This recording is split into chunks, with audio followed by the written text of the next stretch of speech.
ให้ไพ่ไปชื่อหานี่อย่าบอกเงินชื่อฮะโอ้ยเส้นมันไม่ได้ขมมันเย็นเย็นหย่ำเลยหย่ำเลยหย่ำหมดเลยหย่ำขวบเห็นรถ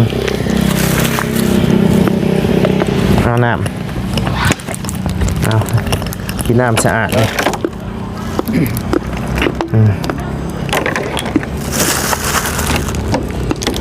เนี่ยนั่นไหนยำกวบรอบเราต้องคอยยำลงทุนไปชื่อมาให้ขวบใหญ่ได้ได้นี่เจ้าผู้กินแล้วว่าเสียใจได้นี่กินรถน้ำร่องเอาน้ำร่องลง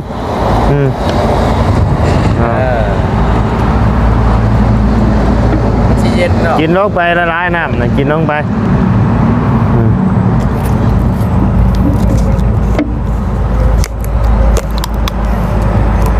ตัวนี้3 พา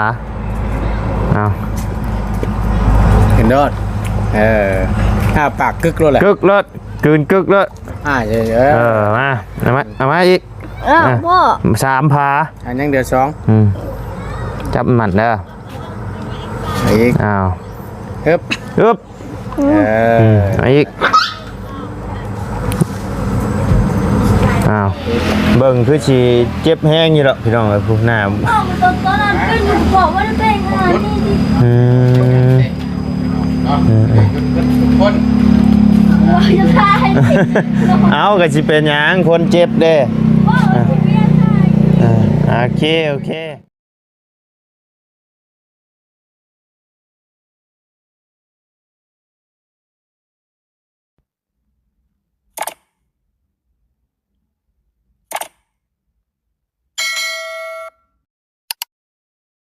อ๋อยังไงนี่ฮะยังไงนี่ลมว้าวไอ้ลมอยู่ใช่นี่ลมอยู่สวนบ้านนกป๊อบโอ้เจ้าตั้งชุ่มชาบดีนะลุงเนาะชุ่มชาบทั้งหมดไรลมสบายดีแล้วพี่น้องเด้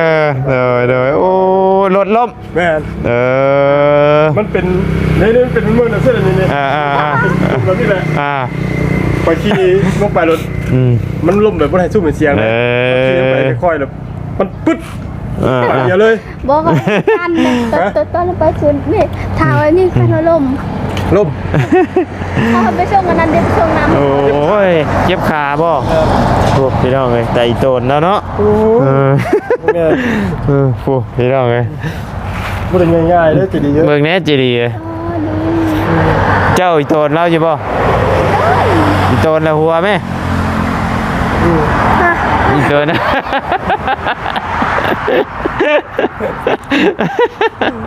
ยังมาไหนบ่มียังล่มก็ดีตัวบ่ถ้าบินแข่งก็เจ็บไหมเด็กมันท่าสีเดี๋ยวท่าสีไหมบ่โอ้ยเนาะป้อกระเป๋าเราผู้เรื่อยโอ้ลงทุนเดี๋ยวนี้ล่มไม่ดีป่ะล่มโมเมนต์คอนเทนต์วะเจ็บจริงๆดีคนดีเจ็บเลยคนแสดงกับคนดีป่ะเจ็บกับคนดีโมเมนต์คอนเทนต์เลยมันแบบว่าอะไรสู้เหมือนเสียงได้ตอนแรกนะเขาไปพอดีไปบ้านนกป๊อปเพิ่นนะไปแหละบุเห็นเช้านะตกใจบุเห็นเช้าแม่เพิ่นเอาไปไหว้ใช่น่ะไปเก็บไปตารางเอาละบุเห็นบาดเฮาเลยถามทั้งอาญาเพิ่นว่าไปใช้น้องป๊อปก็ไปสวนแล้วว่ะเขาก็เลยไปน้ำบ่เห็นเช้าก็เลยตกใจเห็นอยู่ไปน้ำมาสิถามว่าเช้านั้นต้องไปใช้ว่าคนหลักคนนู่นนี่นั่นเลยแหละออกไปทำออกไปก็ได้ครึ่งทางเลยล่มไปยังไปฮอดอยู่บ่ชวนนั้นฮอดอยู่ฮอดกับภาคไปเห็นนี่แหละโอเคจ้ะเดี๋ยวให้ทั้งลุงหนวดนั่นคุยกับน้องเพิ่นไปก่อนเดี๋ยวเข้าไปหาทั้งน้องหลอกแค่เพิ่นก่อนสบายดีเด้อเนาะไม่ตกใจเป็นยังเจ็บท้องเจ็บกระเพาะนั่นแหละกินข้าวบ่ตรงเวลากินข้าวตรงเวลาเนี่ย หยิบไม้ให้ละว่ากินแล้วบอกเขามานี่นะ กินแต่ตอนเช้าอย่าหากินที่นี่คอยจุดท้องมาเลย หาจะแต่เช้าหาสิกินนี่บ่ ตอนเช้ากินนะเคยกินนะกินตอนเช้านะก็คอยบ่อยากกินอยากจุกพอเลยกินแต่ตอนนี้จุกพอ เจ็บกระเพาะ ไม่ได้กิน โอ้ ข้าว ระบ่าวก็ไม่ได้ถือยามาครับนอนเลยระบ่าวก็ไม่ได้ถือยาถืออย่างมาซ้ำปกติระบ่าวเอารถมาเนี่ยมีอยู่ในบ่อรถนี่แบบระบ่าวนั่งมาน้ำบ่อตูนขี่มากับบ่อตูนจอดรถใบเฮือแถวนี้เพิ่นมีขายบ่ยาห้านนั่นนี่เคยไปชื่ออยู่บ่ยยานั่น ยาดีเจ็บท้องอีหยัง บู มีบ่ ฮูยาทาน้ำขาวอีหยังมีบ่ บูฮูเคยอยู่ซื้อยานั่น ยาเนี่ย ยาตะกะแตน ยาตะกะแตนยาคมๆนะ แม่นยาอันนั้นคัน ยาดีคันมันก็สิมีเบิดได้อยาดีเจ็บท้องใช่เนาะ โอ้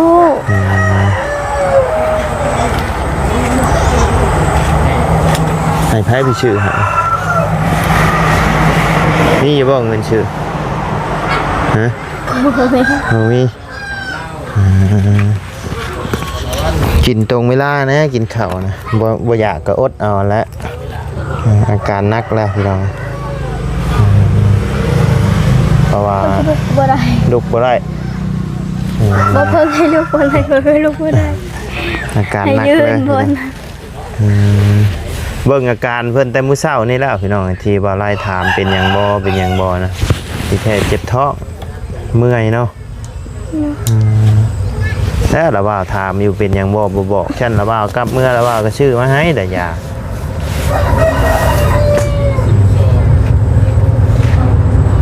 ละว่าถามเป็นหยังบ่ว่า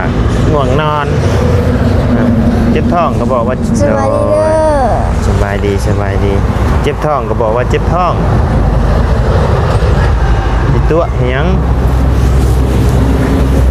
ต้องมาดูกับทักทายสบายดีเด้อเนาะพ่อแม่พี่น้อง FC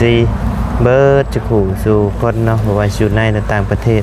ก็ยินดีต้อนรับเข้าสู่ช่องบ่ลายคือเก่าพี่น้องว่าสิเข้าหาสาสีดอกแค่เพิ่นพี่น้องแต่ว่าบ่อยู่ซับเนาะละว่าวถามมันบ่ตอบละว่าวเจ็บกินข้าวให้มันตรงเวลาแน่เด้อกินข้าวมันกินบ่แซ่บบ่ดื้อแน่ไหน บ่แซ่บอยู่นี่ กินบ่แซ่บเพื่อนก็ใกล้สิได้ขึ้นแล้วดูแลสุขภาพเด้ออาจารย์ลาบอกแล้วบอกว่าขึ้นมื้อใดฮะโอ้อาการหนักแดนนี่เนาะเจ็บแห้งบ่มึงเดี๋ยวระบาไปเอากระแจน้ำบะตูนระบาสิแลนไปเบิ่งยานี่ให้ได้ใช่เด้อบะตูนอันกระแจรถโยมเจ้าบ่กระแจรถเปิดบ่แม่นโดยแม่นแล้วเอามายืมแน่น้องเพิ่นบ่ไหวแล้วนี่เป็นยังไงน่ะสิไปเบิ่งยามาให้เพิ่นห้านขายเครื่องอันนี้มีบ่เนาะเจ็บท้องแม่น ยังบ่ได้กินข้าว บ่ได้กินข้าว กินข้าวอยู่ แต่เช้าพุ่นน่ะแต่เช้าโอ้โหอาการหนักเลยบิดช่ายบิดขัวอยู่ลุกก็บ่ได้บาดนี่ ไปได้คือจะว่าบ่กินนะข้าวบ่ได้กินบ่จ้ะ พอ เจ็บกระเพาะ เจ้ากินข้าวบ่ตรงเวลาเด้อ เคยชื่ออยู่บ่ยาอยู่หั่นนี่เอ้ยแม่นมีอยู่เนาะอยู่ในนี่บ่หรืออยู่พุ่นใกล้ๆนี่บ่โอเคเดี๋ยวเฮาสิแล่นไปเบิ่งให้สบายดีเด้อทางประตูนะน้อย เป็นอะไรใครมันเจ็บแห้งซะบ่ เลย ฮะข้าวบ่กินเฮ้ยเนาะกินข้าวน้ำเน้ล่ะ khi ghét phụ tôi cha đâu กินข้าวล่าชุดจังม่งน่ะ กินอยู่นี่แหละกินตอนเฮามานะ ท้องแท้เลยเคยกินข้าวแล้วก็มาพี่ lần kinh tế sông mình đây kinh กินแต่ส้มตอนท้ายคลิปก็เก็บกินบางยุ่มบ่อยอย่าบอกว่าอย่ากิน บอก แซ่บอยู่ โอ้ก็แม่นแล้ว ข้าวมันบ่ได้กิน กินแต่ชมมักกินชม ได้กินแต่ขนมคือละนี่การแบบข้าวบ่ได้กินมันแต่นอกก็คือการละมันข้าวมันบ่ได้กินเห็นกระโตมันจ่อย กินข้าวน้ำในเด้อบัดนี้เด้อ กินแต่ขนมกินแต่ โอ้โยกระเพาะเจ้าบ่ดีนั่นมันนั่นไหนกินข้าวให้ตรงเวลาแหละหากมื้อเช้านี่กินคือว่ากินอยู่บ่มื้อเช้านี่ กินอยู่ แต่ตอนเที่ยงนี่บ่ได้กินบ่ กินก็กินแบบไอ้นั่นไปใช่นะพอเบิ่งอาการแต่มื้อเช้านี่พุ่นข่อยถามมาเป็นหยังบ่เพิ่นว่าบ่ได้เป็นหยังเพิ่นว่าเบิ่งน่ะเป็นแต่มื้อเช้านี่พุ่น เอ้ามีแต่ว่ากำสิพาเจ้าสิพาน้องเพิ่นไป บ่ข่อยสิไปชื่อเอาเชื่อชื่อเอามาให้นะพาไปบ่ได้แล้วลุกบ่ได้แล้วเพิ่นน่ะ เอ้า เจ็บแฮงหน่อย รถไปจอดอยู่เพิ่น หน่อยเดี๋ยวสิแล่นไปเบิ่งให้อยู่ทางแบ่นี่เนาะ จ้ากันหรอ ฮะ เอากระจากันหรอ ฮู้อยู่บ่เจ้าฮู้อยู่บ่หั่นจ้ะ เอ้ายันมาตรงขามก็มองเพิ่นขายหมกแตงนี่บ่ อันเพื่อนหลังก่อนบ่ เพื่อนลาวหมด อันที่เพิ่นขายหมกแตงหั่นแต่ว่า โอเค ใกล้อยู่ใกล้ๆนี่นี่ฟังกัน ใกล้ๆนี่โอเคเดี๋ยวไปซื้อยามาให้น้องเพิ่นกันเด้อแป๊บนึง ดูใบ ไปแล้วโอเคพี่น้องเอ้ยเนาะพี่น้องเอ้ยซื้อมาเรียบร้อยพี่น้องเอ้ยยาแอนตาซินกับยาธาตุน้ำขาวเนาะเพราะว่าเพิ่นบ่ได้เจ็บท้องแบบว่าอันนั้นได้เป็นท้องบิดเนาะกินก่อนเนี่ยนี่จับกันเด้อประตูเดี๋ยวค่อยสิเปิดให้น้องเพิ่น บอกวิธีน้องเพิ่นเลย สบายดีเด้อพี่น้องเด้ออันนี้กิน2เม็ดย่ำมาเด้อย่ำมาย่ำแล้วก็กินลงเลย เห็นแต่ชิ้น แอนแต่ซินมันบ่ได้ขมมันเย็นๆย่ำเลย รถ ย่ำเลยย่ำหมดเลยหยับขวบเห็นรถ เอาน้ำเอากินน้ำสะอาดเลย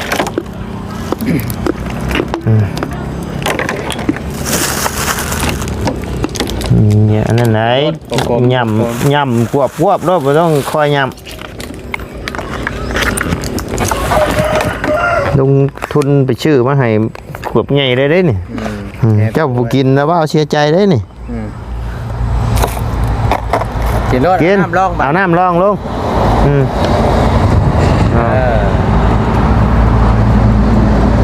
สิเย็นเนาะ กินลงไปละลายน้ำนะกินลงไป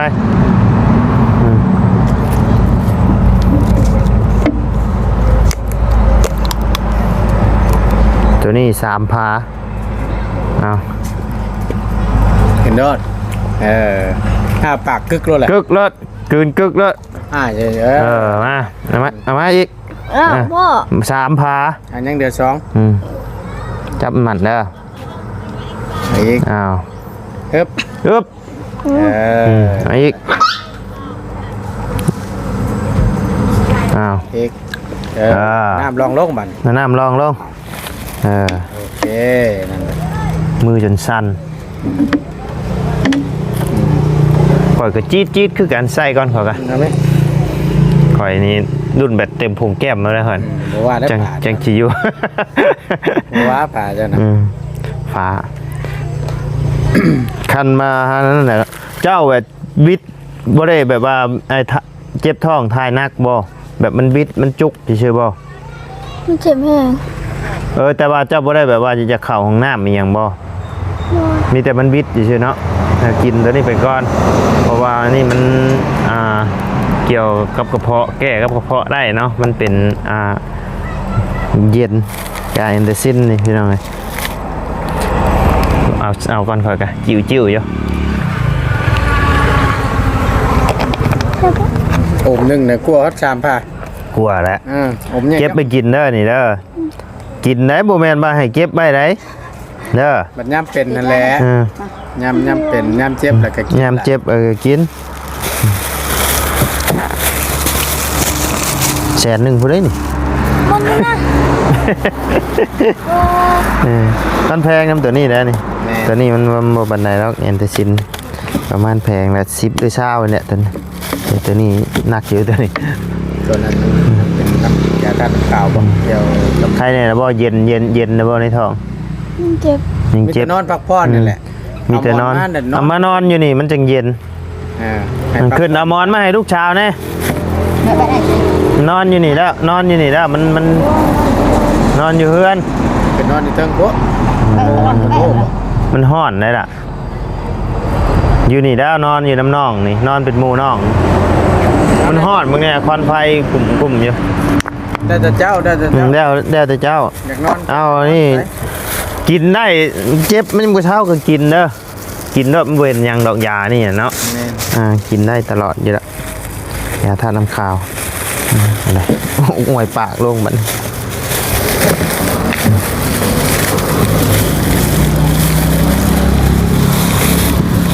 มันเนี่ยกะว่าเจ็บนักก็กินลงไปอีกก็ได้ตัวนี้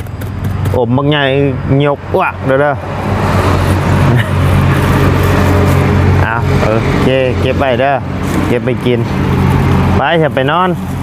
ขึ้นสิบไหวแล้วล่ะขอบใจละลายประตูนอย่าเล่นเลย โอ้ยแล้วเกี่ยว เนาะ กับพ่อนี่เข้าประตูเวลานี่ เขาจะได้มา บ่ฮ้อนบ่นอนอยู่หั่นนะเอานอนพักผ่อนเด้อแล้วว่าให้มานอนอยู่นอกบัดบ่มา ช่างเป็นยุดว่าไปงานแต่งหมดมา กินเรื่อยๆเด้อยานั่นเด้อ ขอใจเลยนะบ้า เด้อยย่ำกินเด้อ เอาไปยังต้องได้ เบิ่งคือสิเจ็บแห้งอยู่ดอกพี่น้องเอ้ยผู้หน้า พ่อมาตอนนั้นเป็นหนูบอกว่าจะเป็นขนาดนี้ดิ อืม เนาะทุกคน ว่าจะตาย เอาก็สิเป็นหยังคนเจ็บเด้ พ่อจะเบี้ยตาย โอเค จะหัวว่าตายเลย นอนเนาะพี่น้องไงลูกชาวบ่ได้บอกว่าบาดเจ็บ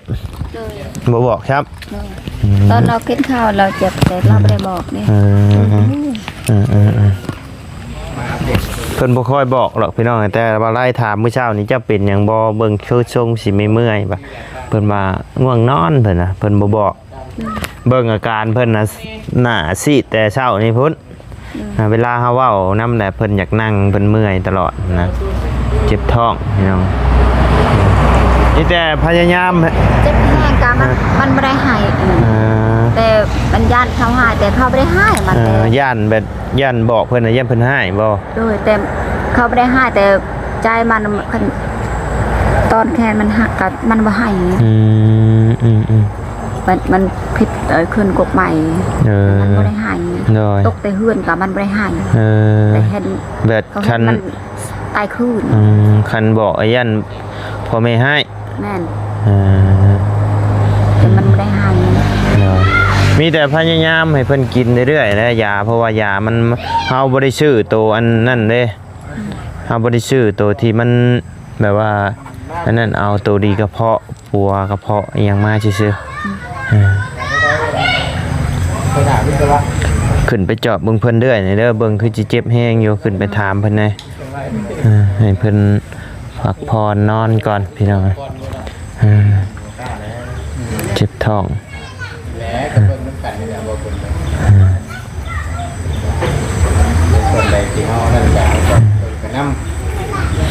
ได้ยังจะกินได้ ไม่ได้กินยา บ่มียัง หมดขึ้นมันตอนมันยังน้อยบาดมือบาดย่างกาม มันยานเขาหายแต่มันเฮ็ดแบบนี้แต่มันไม่หายแต่มันไม่ได้บอก ยันแม่ให้เนาะคันบอกเนาะ การมาเท้าหายแต่เขาไม่หายเป็น ใจนักแท้ได้พี่น้องเบิ่งใจดีแต่ว่า เป็นนักเขาหายแบบว่าเป็นแล้วเขาไม่หาย คนนักปากพี่น้องบ่เป็นหยังก็บ่ค่อยอยากบอกอยากเว้านักปากนักคอที่สิบอกสิเว้าพี่น้องบางคนนี่เจ็บหน่อยนึงนี่ก็ป้าย่านนะบอกแล้วแหละแต่นี่โอ้อันนี้จนแบบว่านั่งคดได้แล้วบ่าไล่มาเปิดกล้องใช่โอ้ยเนาะอีโตนน้องเพิ่นก็เลยเอาไปซื้อยามาให้น้องเพิ่นกินก่อนเนาะพี่น้องเอ้ยอีโตนน้องเพิ่นถามว่ากินยาแล้วบ่เจ็บท้องครับบ่ แสดงว่าเพิ่นบ่ได้บอกเจ้าเนาะก็เลยบ่ได้ไปซื้อมาให้บ่ เราไม่ได้บอกก็บ่ฮู้แหละ บ่บอกพี่น้อยก็พอดีว่าบ่ได้ก็ได้ไปซื้อมาให้น้องเพิ่นลองกินเบิ่งแล้วเนาะแต่ก็บ่รู้ว่าสิลงหรือบ่เนาะเพราะว่าเพิ่นเจ็บแฮงกระเพาะก็เกี่ยวกับตัวนี้ก็น่าจะโอเคอยู่ดอก ก็ฮู้ก็กับน้องน่ะนาง ให้เพิ่นย่ำกินเรื่อยๆเด้อยาแอนติซินกับยาทาน้ำขาวกินเรื่อยๆแล้วบ่เป็นหยังหรอกมันเย็นปัวกระเพาะอยู่เฮากินลงไปกินนี่ก็ไข้ในได้เฮาก็เหมือนมันบ่อาจารย์ลาวเพิ่นแจ้งนะบ่มื้อขึ้นเฮือนใหม่นะ เลย มื้อใด วันพฤหัส วันพฤหัสทันอยู่บ่เนาะก็น่าจะทันอยู่ดอกมื้อนี้วันศุกร์บ่มื้อนี้ เลย ศุกร์เสาร์อาทิตย์อีก5มื้อ6มื้อเนาะทันอยู่ดอกพี่น้องมื้อนี่สร้างเพิ่นก็มาใส่ฝาโซดาแล้วก็ใส่ไอ้ขันบันไดเนาะก็มีทาง FC เพิ่นถามมาอยู่บ่ได้มีฮาวบันไดบ่เพิ่นบ่เนาะมีเนาะพี่น้องเอ้ยก็คือเพิ่นยังเฮ็ดบ่ทันแล้วเนาะก็ทันได้ใส่ก็ยังสิได้ทาทรงทาสีแล้วก็โบกอันบันไดคือกันพี่น้องเอ้ยก็สิให้เพิ่นแปลงพื้นนี่ยังนิดหน่อยนี่แหละพี่น้องเอ้ยก็คือเท่นี่มันก็งามอยู่พื้นนี่พี่น้องเอ้ยก็บ่แม่นว่าบ่อันนั้นนะคือดินมันไหลลงมาซื่อๆเนาะเอ้ยเนาะมันเป็นขี้ตมไหลลงมาซื่อๆเนาะเดี๋ยวให้เพิ่นปรับให้มันได้ระดับอีกหน่อยนึงเนาะทางจานลาวว่าเพิ่นสิปรับให้มันให้เพิ่นแปลงให้มันได้ระดับอีกหน่อยนึงก็น่าจะได้แต่ละงามแล้วล่ะเพราะว่าอันนี้มันเป็นขี้ตมไหลลงมาซื่อๆบ่เป็นหยังเนาะให้สร้างเพิ่นแก้หน่อยนึงมองมันบ่งามนะได้อยู่ดอกสร้างเพิ่นก็ง่ายอยู่เพิ่นเบ้าง่ายอยู่ดอกเพิ่นก็บอกอยู่มองใดมันบ่งามก็บอกเอาคือเจ้าก็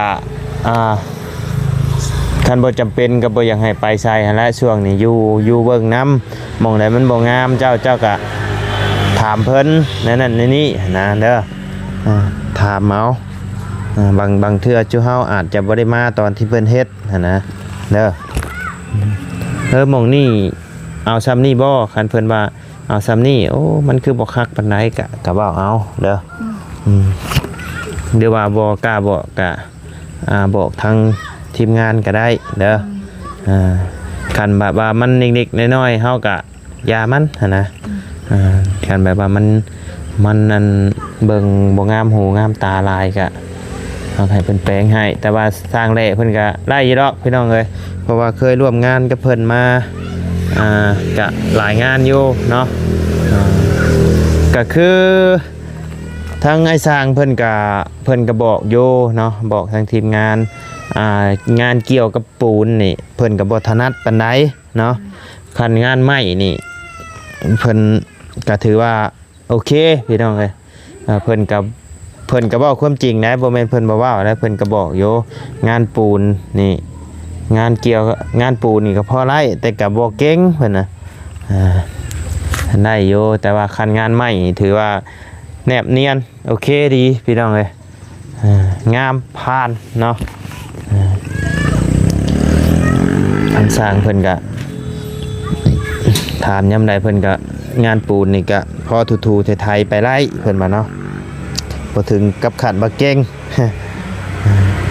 ก็แก้ไขได้เพิ่นนะและกระสอบยังเก็บไว้อยู่บ่หายดินไว้ตันแถวนี้นะยันมันเจือนไปเรื่อยๆนะเจ้าสิเฮ็ดแนวใดนี่มันเจือนแม่นเจ้าสิเฮ็ดแนวใดให้แล้วเขาเฮ็ดก่อนให้เพิ่นมั่งอันนี้ก่อนเนาะเดี๋ยวจังเฮ็ดพี่น้องนะ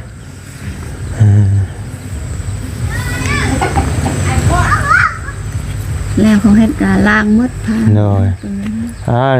อันให้ก่อนเพิ่นสิมั่งก็ให้เพิ่นเช็ดให้ก่อนนำก็ได้เพราะว่าทางใดเฮาขึ้นบ่ได้ก็ให้สร้างเพิ่นจัดการให้เลยเนาะเพราะว่าเฮาจ้างขาดเด้คุยกับเพิ่นนั่นแหละบ่ยากหรอกผม นั่นก็ให้เพิ่นง่อยประตูหน้าต่างขึ้นก็ให้เพิ่นเซ็ตให้พี่น้องเฮาเฮ็ดบ่ได้เด้เฮาขึ้นบ่ได้เนาะก็ให้สร้างเพิ่นเฮ็ดให้ขึ้นในนี่ก่อนเพิ่นสิม่างนะนางด้านก็ให้เพิ่นเซ็ตให้ก่อนพี่น้องเลยให้เพิ่นเซ็ตทำความสะอาดให้ก่อนมันจะงามพี่น้องเลยเพราะว่ามีฝุ่นติดเด้จังใดก็ขึ้นไปเยี่ยมเบิ่งน้องเจดีเพิ่นเรื่อยหน่อยเด้อฮักเนี่ยถามเพิ่นหาแนวอันคันมีจกก็หาเอาจกอะไรให้เพิ่นกินนี่ต้มข้าวให้เพิ่นกินก็ได้เพราะว่ากระเพาะเลยเพิ่นกินข้าวบ่ตรงเวลากินข้าวบ่แซ่บเพิ่นว่าเนาะโอเคซะเนาะมีแต่ว่าเฮากลับก่อนเด้อบัดนี้เด้อเอาสบายดีเด้อเอ้ยเด้อเนาะไปพี่น้องเด้อ ซื้อมาให้ โดยโดยบ่เป็นหยังบ่เป็นหยังเนาะแนวใดที่บ่ไล่ซอยได้บ่ไล่ก็ซอยเนาะแนวใดมันบ่เกินความสามารถของบ่ไล่ก็ซอยได้เนาะคันมันนักเกินไปบ่ไล่ก็ซอยบ่ได้พี่น้องเอ้ยนิดๆน้อยๆก็บ่ไล่ซอยได้บ่ไล่ก็ซอยพี่น้องเอ้ยเนาะสามีตะกลับก่อนเด้อบัดนี้เด้อโอ้นอนคักดีเนาะทางนี้เนาะป้าสาพี่น้องเลยสำหรับคลิปนี้ทางวาไลก็จะได้ขอจบคลิปปิดคลิปลงไม่เพียงซ้ำนี้ก่อนเด้อพี่น้องเด้อพบเจอกันคลิปหน้าเนาะขอบคุญขอบคุณพ่อแม่พี่น้องใน FC เบิร์ดจุกูสุคนเนาะที่เข้ามาติดตามนะครับส้มทั้งช่องวาไลเนาะสำหรับคลิปนี้ลำลาแล้วพี่น้องสบายดีเด้อ